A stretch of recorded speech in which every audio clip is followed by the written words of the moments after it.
So we're about 3/4 way back on the property. Just that row of trees in the distance there, not the far distance, but the mid distance, there's just a few spindly little trees all in a row. That's the property line. And then way up there is the front property line. We're very close to this side here's property line. It's only, well, I don't know, 100 meters maybe. Or not 100 meters. Maybe 30 meters. And then over here, maybe 50 meters to Jeremiah's property line. Anyway, I ran into all this tall grass. And this tall grass, see, because I'm not used to all the flora around here, but this tall grass seems to grow where there's a lot of water. So ideally you would make a tilapia pond or something here, or dig a well near it at least.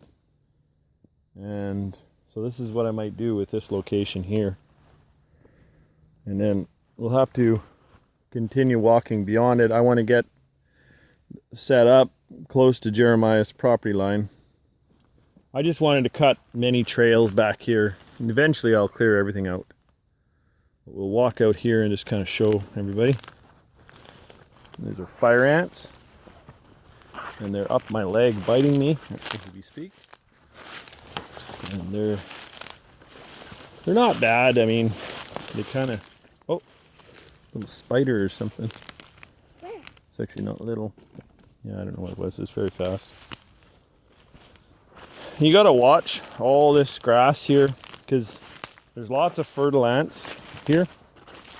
They call them other things, not just fertile ants. In fact, in our Belizean reptile book, they don't call them fertile ants, so I'm a little confused on what they are. But I think I know now, because I've seen pictures of dead ones.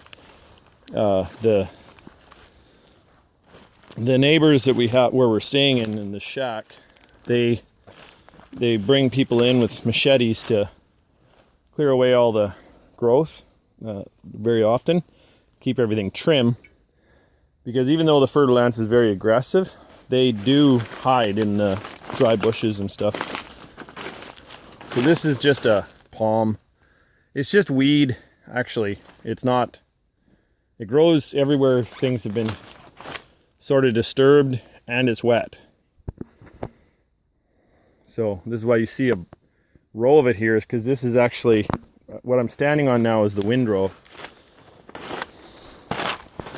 And this you can see, and they even burned the windrow because all this is all the wood in here is black. And this is an indication of the soil. I mean, look at it. It's just the loveliest soil I've ever seen. I like that tree there. And then there's another tree that we were standing by. I didn't show it, but it kind of looks like a cedar, and that might be what they call cedar here, because they call things cedar, different things cedar all over the world.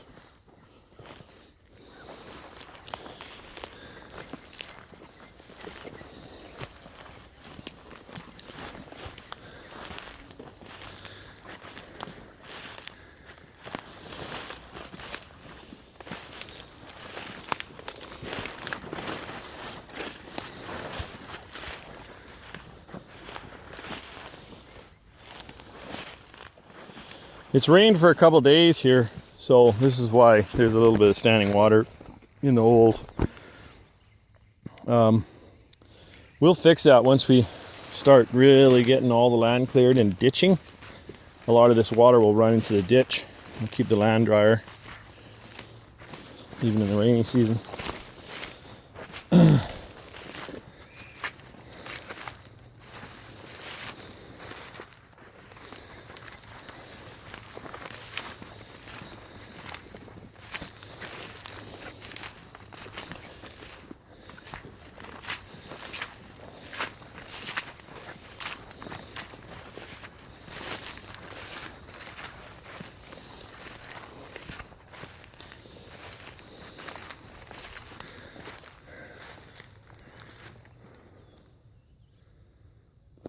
There's a nice little bowl here.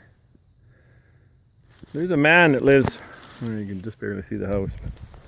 There's a family that lives there, the Spanish. I think only the children speak English, but they have spring water runs off that mountain.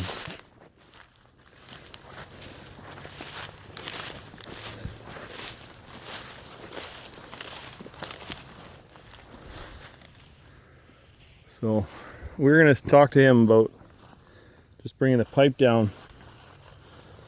Let's see what he says.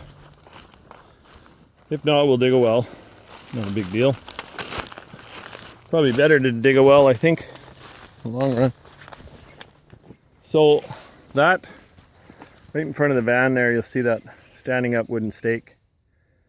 That's the corner post. That's not actually the corner post. The corner post there was destroyed. It's concrete. They make them out of concrete here. And it, I think they pushed the road over too far, and then it destroyed the concrete. Yeah, he's walking up to it. Right where he is. And then you got cows as our neighbors. And then if you walk this way,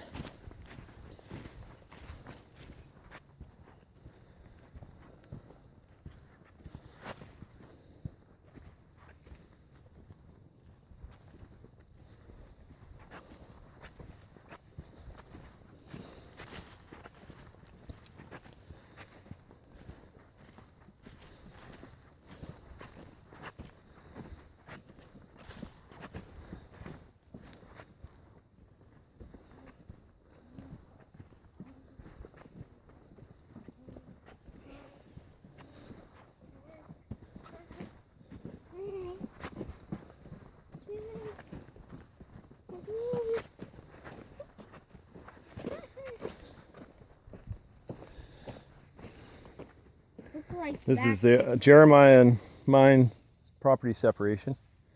And Jesse and I found this corner post, but I couldn't find any more. So now I know where all four are.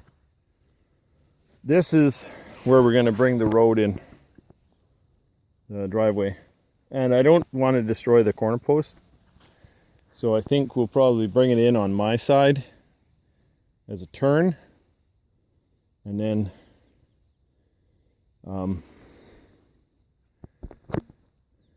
we could even make two turns, you know, just kind of like a diamond. And we'll just plant something around the corner post so it doesn't get destroyed. It's illegal to destroy a corner post in any country. Although I've here walking around the property, people have already pulled out many. So not ours, but we got one destroyed, that's it. But one of Jeremiah's is, I think, pulled out by this cattle rancher here, not because he wanted to destroy it, but because he put a fence there. So actually, this is all Jeremiah's, and his seems to be a little bit higher than mine. That's what it seems like to me anyway, but I may be wrong.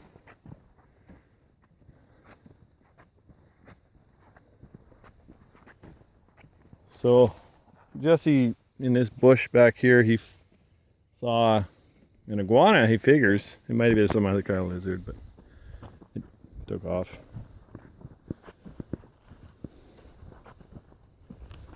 Anyway, we found another lizard in the chapel on Sunday, big one. It wasn't an iguana, it was some kind of basilisk or something. I'm not familiar with them all. Anyway, the Mennonite, oldest Mennonite boy, well, they're not Mennonite, but ex-Mennonite, he stepped on his head. And my children told me about it. Anyway, I mentioned it to his dad, and his dad said he knew about that. He didn't. I think he talked to his son.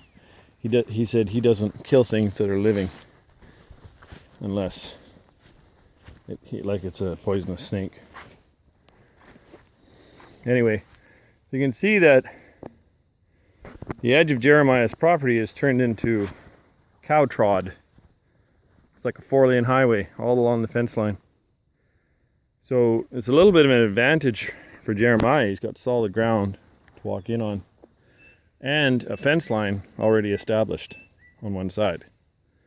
And it even hooks around the back, because Jeremiah's property hooks a little bit. It's a little tiny knob on the end, and I walked into it, and the fence goes there as well. So anyway, this Spanish man owns all this land around us, except for the hills. And right over that hill there is another little village. And supposedly there's an old trail there. So anyway, yeah, that's about it. Better get back to work, I think.